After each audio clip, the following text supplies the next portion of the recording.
Romans 6 belongs to Paul's letter to the believers gathered at Rome, a congregation Paul had not yet personally visited when he wrote these words.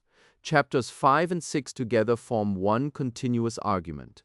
Having shown in chapter 5 that sin spread through Adam and grace overflowed through Christ, Paul anticipates an objection that could naturally arise. If grace increases wherever sin abounds, why not go on sinning freely? His answer is sharp and unambiguous. Those who have entered the new life through Christ have, by the very act of baptism, enacted their own burial. They belong already to a different order of existence. The verse that draws this argument together reads, "We were therefore buried with him through baptism into death, in order that, just as Christ was raised from the dead through the glory of the Father, so we too may walk in newness of life." Each phrase repays close attention. The Greek term rendered as baptism, baptisma, carries the force of immersion, of being plunged entirely beneath the surface and brought up again. Paul deliberately reaches for the image of burial. The believer does not receive a symbolic sprinkling of new ideas. The old mode of life, governed by appetite and disobedience, is to be reckoned as sealed away as a body is sealed within a tomb. This is not a metaphysical claim about the believer's inner substance. It is a moral and public declaration that the former manner of living belongs to the past. The structural pivot of the verse falls on the phrase, "through the glory of the Father." The text is precise here, and its precision is not incidental. It is the Father who acts. Christ is the one acted upon. The Father, through his own power and majesty, raises the Son from the dead.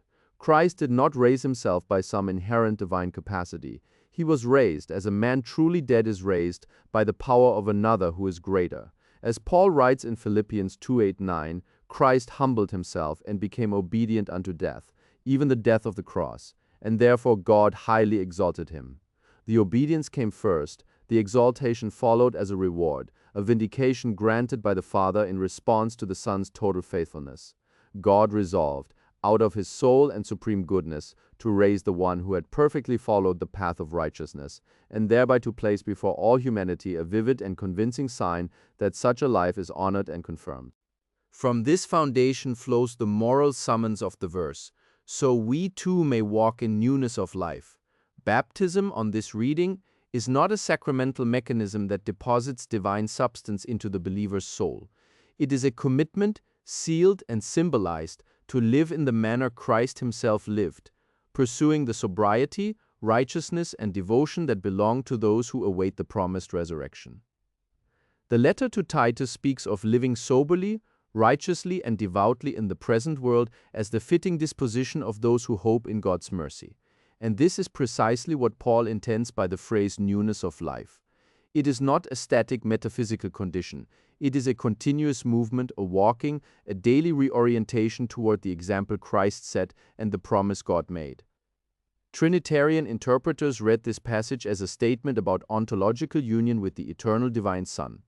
On their reading, the believer's baptismal death draws upon the infinite redemptive weight of a death suffered by one who is simultaneously human and fully divine, and the resurrection power flows from a nature shared between Father and Son. This reading has its appeal, but it strains against the wording of the verse itself. The text assigns the act of raising to the Father explicitly. A being in possession of inherent divine immortality has no genuine need of an external power to restore him. Death could find no true lodging in such a one, which would drain the resurrection of the very reality the text presupposes. The psalmist's words, which Peter applies directly to Christ in the Acts of the Apostles, declare that God would not abandon his soul to Hades, nor allow his Holy One to see corruption. The one preserved from corruption is preserved by God's act, not by any self-sustaining principle within. The agency belongs consistently and entirely to the Father. The Sozinian reading receives the verse without supplementation. Christ died fully and genuinely as a human being who had committed himself completely to God's will, even to the point of the cruelest death. The Father raised him fully and really as both a reward for that obedience and a demonstration to all who would follow that the path of righteousness does not end in the grave. Baptism enacts this truth in symbol. The believer passes through the waters as through a grave and rises with the resolve to walk differently, to live as one who has already reckoned the old existence as finished. This reading honors the grammar of the text, which places all resurrection power in the Father's hands.